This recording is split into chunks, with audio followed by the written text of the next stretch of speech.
antara konflik ataupun krisis remaja akhir zaman ni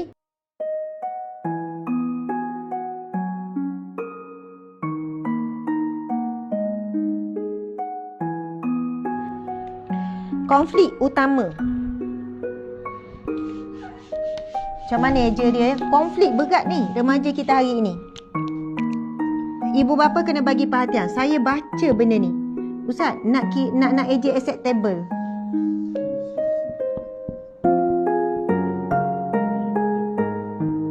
Kan? Acceptable. Okey. Diterima. Muslimin muslimat. Ini krisis anak-anak kita dan juga krisis ibu ayah juga. Krisis semua orang. Dia diterima. Kerana sakitnya di pulau. Sakitnya di pulau, jadi terlalu terdesak untuk diterima sehingga kita tidak ada prinsip kerana sakitnya di pulau. Yang ini tuan-puan sekalian, kita kena bantu anak-anak kita. Sebab saya pernah baca komen kawan-kawan anak saya. Kau ingat kau tu bagus sangat lah. Kau ni bajet. Kau ni macam mak kau Kau ni dah kenapa macam mak kau pula. Kau tak payah. Maksudnya dia jadi macam dia sebab dia nak diterima oleh kawan-kawan. Sebab mungkin dalam kelas ada orang, ada geng, ada klik, tiba-tiba dia seorang. Dia nak diterima tu, dia sanggup berubah. Kalau kawan tu cakap macam kasar-kasar, dia pun mula bercakap kasar supaya diterima. Sebab sakitnya dia pulau. Subhanallah. Ada orang di pejabat, kerja cikgu ke, kerja pejabat kerajaan ke, pejabat swasta ke, asalnya dia tak bersolek, tapi dia macam di pulau sikit. Alah, kau orang baik, kau orang soleha, tak macam kita orang ni. Akhirnya, tak adalah aku ni. Dia pun mula belajar. Dia mula berubah untuk diterima. Barulah dia ajak, jom pergi outing. Okey, jom ni. Sebab apa? Krisis untuk diterima. Ini memang kita kena bantu anak. Kadang-kadang saya borak dengan anak yang dah besar remaja. Di universiti pun sama. Krisis ni tuan-puan sekalian, manusia tidak boleh bentuk diri dia, suasana membentuk. Dan ini menyebabkan antara punca utama tekanan, mental, sakit jiwa dan sebagainya. Ini belum kita cerita krisis acceptable nak diterima ini di media sosial. Remaja nak diterima di media sosial, dia kesanggup buat apa saja.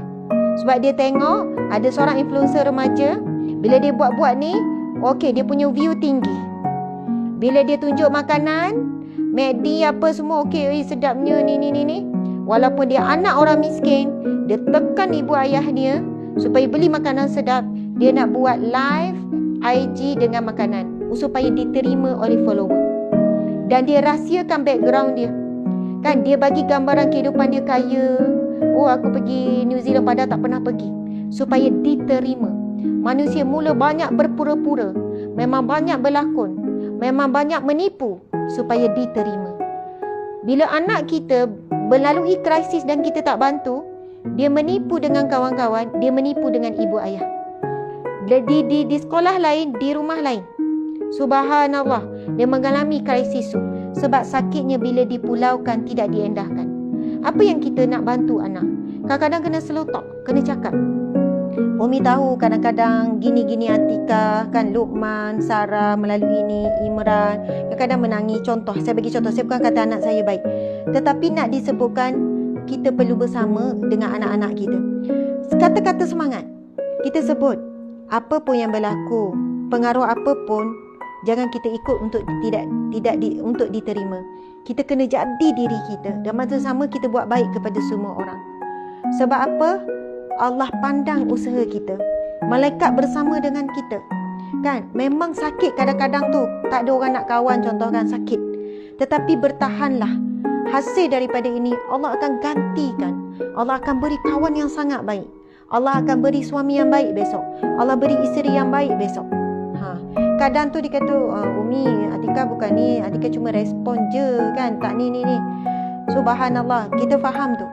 Kita faham konflik-konflik yang mereka hadapi. Ini bukan saya kan minta maaf ya. Sebab ini dia dah di luar kawalan. Anak-anak ni dah di luar kawalan guru dah.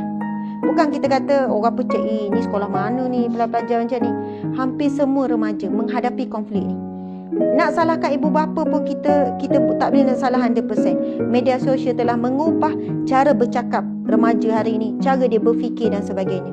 Jadi muslimin muslimat dimati Allah sekalian, begitu juga kita ni dan mak-mak orang tua nak diterima kawan-kawan, nak diterima ni, kita kata alah aku boleh masuk dengan semua orang.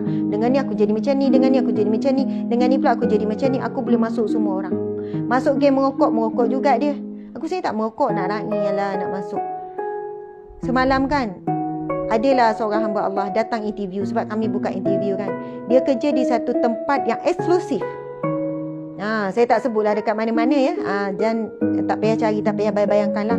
Dia datang kerja, dia pakai niqab. Dia kata dia nak berhijrah. Sebab di tempat kerja dia tu free hair.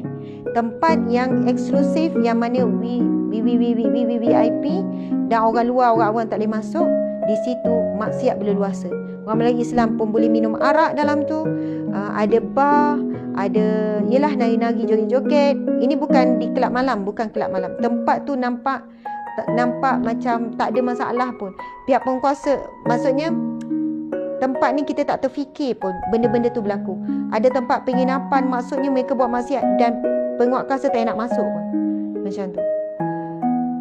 Bayangkan ya, muslimin muslimat dimati Allah sekalian, perkara-perkara begini berlaku dan berleluasa. Sebab apa? Mungkin ada orang dia tak nak pun minum arak, tapi nak diterima. Bila bisnes bincang di satu tempat yang ada dedak yang bagi alah minumlah sikit kau ni gini. Nak diterima, buat perkara maksiat, buat perkara yang haram. Nak diterima muslimin muslimat, rasuah. Alah, kau ni kan ni gini sangatlah. Zaman sekarang lama-lama dia pun terlibat dengan rasuah. Kau tak, dia tak nak masuk grup tu. Tak boleh nak naik, tak boleh nak dapat projek dan sebagainya. Nak diterima ini. Inilah ujian berat umat akhir zaman.